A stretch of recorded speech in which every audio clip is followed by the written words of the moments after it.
Welcome to Dave's Cooking Show, and for you today, we have a ranch cheese ball. We are in the middle of our Christmas spectacular. That means a video every day until Christmas. But when it's not Christmas, you can still see me every Monday, Wednesday, and Friday at 8 p.m. All right, let's get into this. You want to take 1 tablespoon of sour cream and place it into a bowl. Okay, so we have our tablespoon of sour cream in there. Now you want to add 1 pack of ranch seasoning. And I know this is going to sound a little crazy, but you want to combine these two.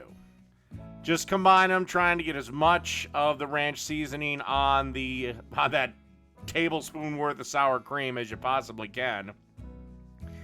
And when you're done with this should have the consistency of like wet sand, like that modeling sand they sell in goddamn craft stores.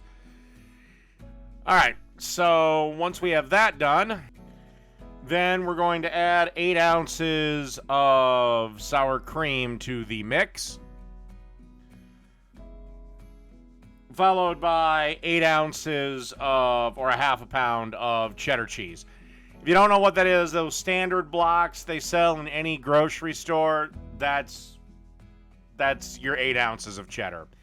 I freshly grated this in my food processor, and then just get your hands in there and start mixing everything together. And don't worry, you think it ain't going to come together, but it'll come together soon enough. And then you just want to form this into a ball. Should take about a minute with all the kneading and kind of rolling it around. And then you should have something resembling something that looks like that. All right, let's move on to the next step. And then you want to take a plate and line that whole thing with a bunch of chopped pecans, or really any nut you might want to work with.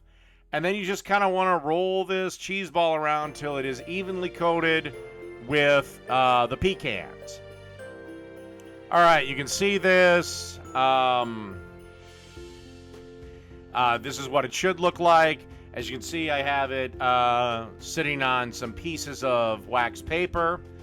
There's a reason for that we'll get to in a minute. Okay, now you just want to wrap this up in wax paper, tie it off, and it should keep for about a week. Like I said, this makes a great little addition to an office party, a family Christmas party, and believe it or not, a gift. So, that's a ranch cheese ball. Done.